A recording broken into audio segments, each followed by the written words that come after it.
Instead of eating twice a day, I'll just have to eat once. Times aren't so bad that these beach traders must pack up and go home. But as Indian families enjoy the late afternoon sunshine, many of them may feel the government that promised a new start for India 9 months ago has failed to deliver.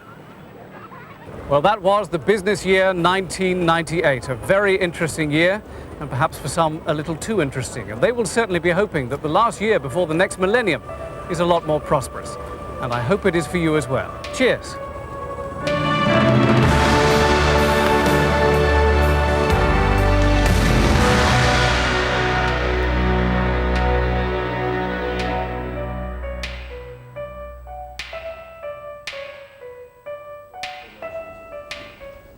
Hello there. Well, strong winds are the story for us today across parts of Northern Ireland, central, southern Scotland and northern England. Wind gusts, believe it or not, up to 80 miles an hour. Have a look at the winds through the day, spiralling around our area of low pressure right the way across this area where the big arrows are. They thin themselves out gradually as we get towards Tuesday. But here's how the rain looks now. A lot of rain last night, petering out down across southern areas. Still some patchy areas. Watch the driving, and as well back across Scotland. More likely showers, but as we go through the course of the day, the low slips its way through, and just the showers. But those strong winds across the northern areas, fairly mild. Top temperatures probably getting up to about 7 or so to even 11 or 12 in the south. That's the weather for now.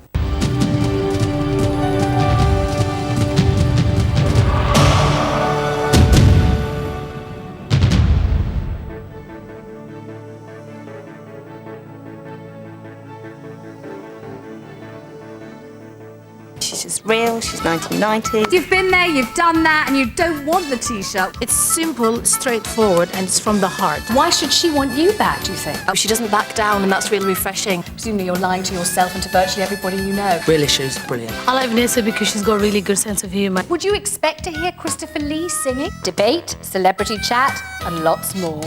Make a date with Vanessa this morning at 9:45. Make more of your mornings with BBC One.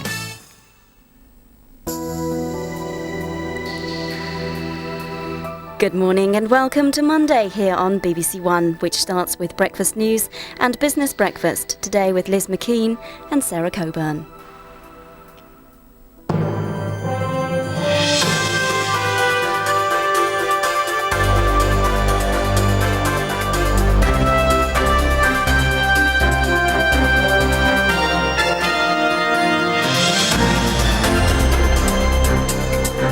Good morning, welcome to the BBC's Breakfast News, the headlines. The euro becomes a reality as trading begins in the historic new currency.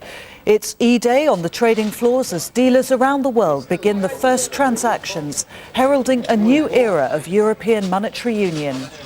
The chairman of the Football Association faces the red card over the cash for votes scandal. And England's cricketers fight back in the final test. But is it too little, too late? On time, here's Sarah Coburn with today's business headlines. Good morning to you. The main business news today. The euro has a quietly robust start in its first full trading session as dealers give the new single currency a cautious welcome. So currently the euro buys 71p and against the dollar $1.18. But one of America's most senior central bankers has told Business Breakfast he does not see the euro challenging the dollar's reserve currency status for some time to come.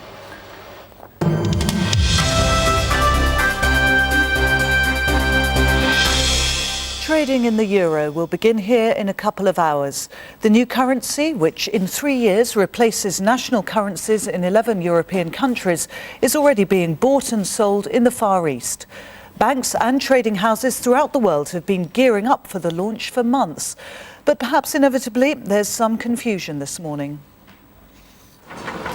Europe's brave new world is being given the hard sell. On the streets of Frankfurt, Germans queue up to play games designed to teach them about the European single currency.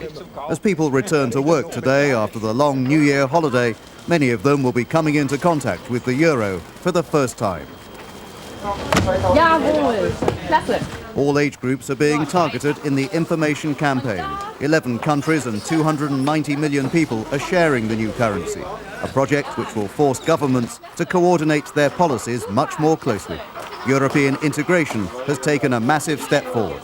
Putting Europe together by economic ties or other ties.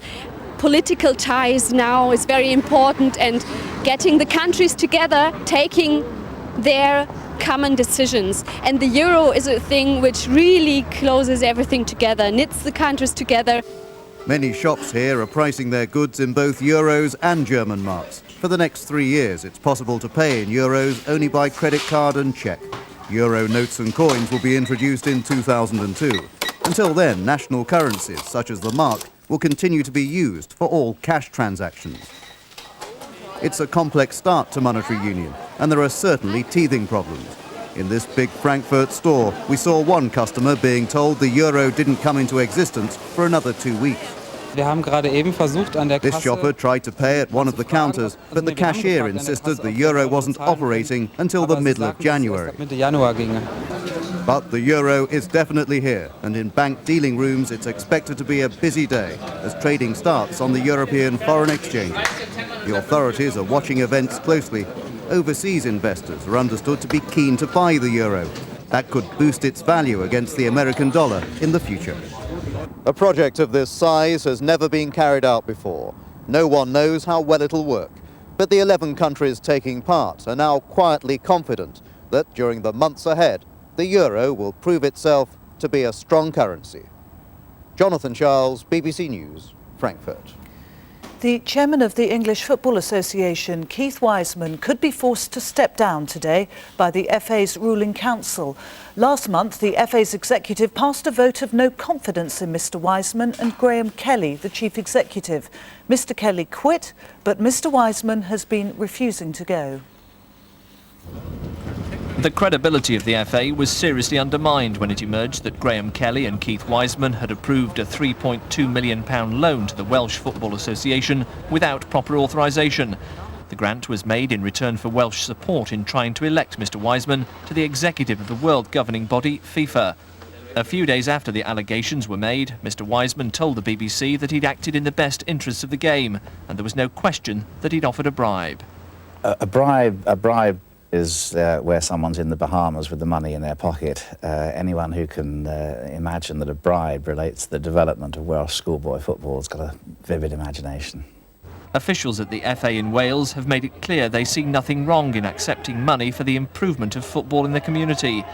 But the 91 members of the FA Council are likely to be less forgiving today. Mr Wiseman wants to be given the chance to put his side of the story, but if the Council isn't satisfied, he'll have to step down. The man most likely to succeed Mr Wiseman is David Sheepshanks. The present deputy chairman of the Football League is widely regarded as someone who could modernise the FA's archaic structure. Ken Bates, the chairman of Chelsea, claims he's also been invited to stand for election, but he may be too outspoken for many within the game. Paul Newman, BBC News. Only 1 in 5 head teachers think school inspections lead to improvements in the classroom. The National Union of Teachers makes the claim this morning following a survey of its members. How they could change things. The National Union of Teachers invited heads and deputy heads to give their opinions about the role of school inspectors. More than 1,250 responded. The survey showed that fewer than 1 in 5 believed inspections by the school's watchdog Ofsted led directly to improvements in the classroom. Only 1 in 10 felt the preparation undertaken for an inspection was justified. Many teachers claimed the visits demoralised staff and had a detrimental effect on children's learning. Teachers complained the visits provided an artificial snapshot of what was actually going on and often created more problems than they resolved. The inspection regime costs the government more than £100 million a year, and its role is currently being examined by the House of Commons Education Select Committee. For its part, Ofsted claims it has evidence which shows most head teachers do find their reports fair and helpful. Lisa Holland, BBC News. Police in Devon are questioning a man in connection with the abduction at knife point of a mother and daughter near Newton Abbot on New Year's Eve. Detectives are investigating a possible link between the attack on the women and 2 unsolved West Country murders, the fatal stabbings of Lynn Bryant in October and Kate Bushell a year earlier. Children at the Yorkshire school where 2 teenage pupils died of meningitis are to be vaccinated today. All 1,700 children from the Worth Comprehensive School near Rotherham were given antibiotics yesterday and given advice on how to recognise the illness. 14-year-old Claire Wilkinson and her friend Adam Rawson, who was 15, died on New Year's Eve, apparently after kissing at a Christmas party. President Clinton could be facing a further sex scandal over claims by an Arkansas prostitute that he's the father of her 13-year-old boy. An American magazine has arranged a DNA test to find out whether the boy is Mr. Clinton's son or not. The comedian Ernie Wise is weak but stable in an American hospital this morning after suffering 2 heart attacks within the space of a week. The entertainer is now off the danger list after spending 3 weeks in intensive care. He became ill at the family home in Florida just days after celebrating his 73rd birthday. At least a dozen people have died in severe storms in the American Midwest. Roads are closed and planes have been grounded by freezing winds. Nearly 2 feet of snow fell on Chicago, while the East Coast was battered by ice and rain. Severe blizzards have swept across much of the American Midwest, causing chaos for thousands of travellers. The snowstorms brought air traffic to a halt, runways barely visible under the blanket of snow.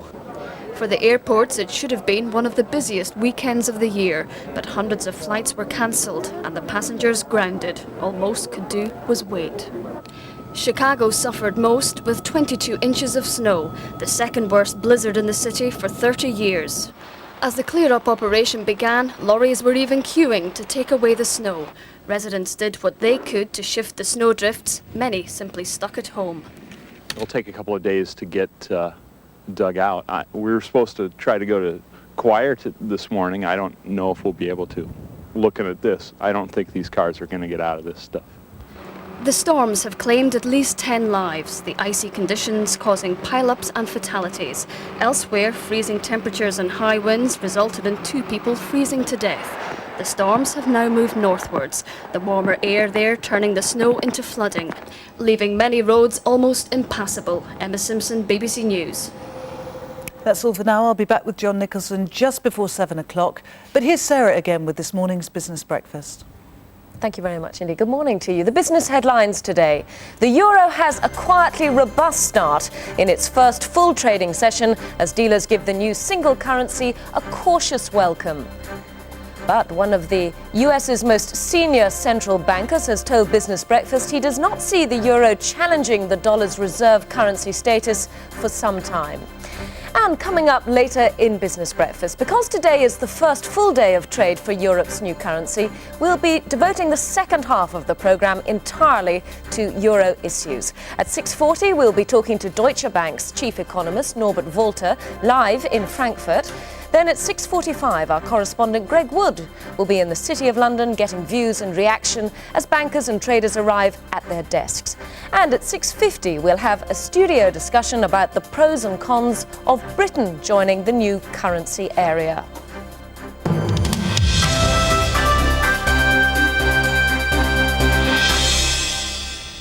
So the euro is all set to make its debut on Europe's markets.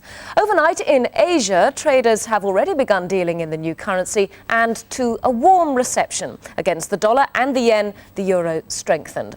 But the real test will of course come when the large financial institutions in London and Frankfurt enter the market. With a look at the new single currency's first hours of trade, here's our Asia business correspondent, David Willis.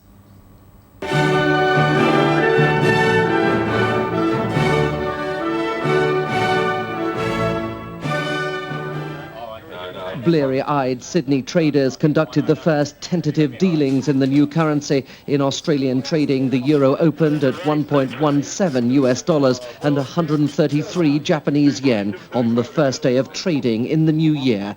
Analysts said that was above market expectations. 6 hours later, in Tokyo, the euro rose against the dollar on its Asian debut, although dealers said European banks were stepping into the market to limit the rise. But many traders, it seemed, preferred to wait for European markets to open before taking positions in a currency with no history.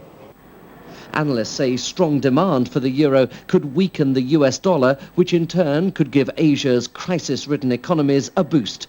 Europe is seen as a key market, and lower-valued Asian currencies could make the region's exports more competitive. But Japanese officials fear the euro's launch could eclipse their hopes of establishing the yen as an international currency. They're worried that the euro and US dollar will now take precedence on international markets. The real test of the euro's strength will come when high-volume trading begins later today on European markets. Well, joining me now live from Tokyo is Norika Hama, who is Research Director at the Mitsubishi Research Centre. Norika, is there a real sense of occasion there, a feeling of history in the making? I think there is a feeling of history, if you like, surprisingly so. I think that there is a dawning of a realization that the euro is about to fill a key currency vacuum, if you like. Not necessarily because the euro area is seen as a strong economic area, but because there's simply an absence of the dollar obviously starting to decline as a key currency, the yen not performing the next key currency role. And I think everybody is starting to awaken to the fact that maybe the euro is the currency to fill that vacuum. Is there a worry, though, in Japan that the position of the yen as an international currency may now be further diminished? Yes, I think there is indeed a very serious concern over here. Whether or not the yen strengthens or weakens against the euro and indeed against the dollar, it is being increasingly perceived as though the yen is being the standard taker rather than the standard setter in the whole global market, if you like. And that is something which is quite disastrous for the yen and the Japanese economy. It really ought to be the yen and Japan which will be filling the key currency role, but obviously with things being so dismal here, that's not happening. So I think the fear is that the yen and Japan will increasingly become an irrelevance in the global setting of things, and that really will be quite disastrous. But indeed, it looks as though that's going to be the reality. Talk us through how the euro then has been doing in its first 12 hours of trading. It has been rising, hasn't it? It indeed has been rising, and I think there was an overwhelming sentiment that it will start strong. And I think that this could indeed be, further down the road, I think it will be interesting. It could be the downfall of the euro, that it will become a much too strong a currency than it deserves to be. Then that will certainly be a problem for the euro further down the road. And it looks as though that is the way in which things are starting at this moment. So everything is really very interesting and up for grabs, if it were. Norika, of course, we've been hearing a lot about potential systems problems over here. Any problems as far as you can see in Tokyo? Well, not for the moment. I think everybody's sort of holding their breath and being rather sort of treading rather cautiously, as it were. So nothing disastrous is happening as yet. But again, I think anything could happen. And what is interesting about the euro is that it has added an element of intense uncertainty to the international financial marketplace, and I think that this new year is going to be a very volatile and very interesting one in that respect. Norika Hama, thank you very much indeed. Well, let's have a little look now at how the euro is trading at this moment. So, against the pound, the euro now worth 71p. That's just a little bit higher at the level at which it was fixed on Thursday at 70p. Against the dollar, trading at $1.1876. It was set at $1.16, so you can see a jump there. Now, meanwhile, the dollar trading against the yen this morning pretty much unchanged, 113 yen and a half. And the pound against the dollar now trading at $1.6690. That's up just a quarter of a cent. And taking a look at the stock markets that have been trading overnight, first of all to the Nikkei in Japan. It was only a half-day trading session there, but not a good one, as you can see. The Nikkei falling by 426 points. The Hang Seng in Hong Kong down by over 200 points. Just a reminder that the FTSE will start trading at 5,823 today after the New Year holiday. The market posted a fall, as you can see, of nearly 59 points on Thursday. And over on Wall Street, the Dow will begin trading at 9,181 when it too opens again later today. Time, though, for our first share watch of the year, when we consider which stocks will be the movers and the shakers on the London stock market. In a moment, I'll be talking to Robert Miller, who is city editor of The Express. But first of all, there's been a lot of speculation in the weekend press over how close British Aerospace and GEC Marconi are to agreeing terms of a merger. Now, of course, it was Germany's Dassault that was courting British Aerospace before Christmas, until GEC stepped in with an 11th hour approach to the company. However, government approval holds the key to any possible alliances, and the resignation of Peter Mandelson as Trade and Industry Secretary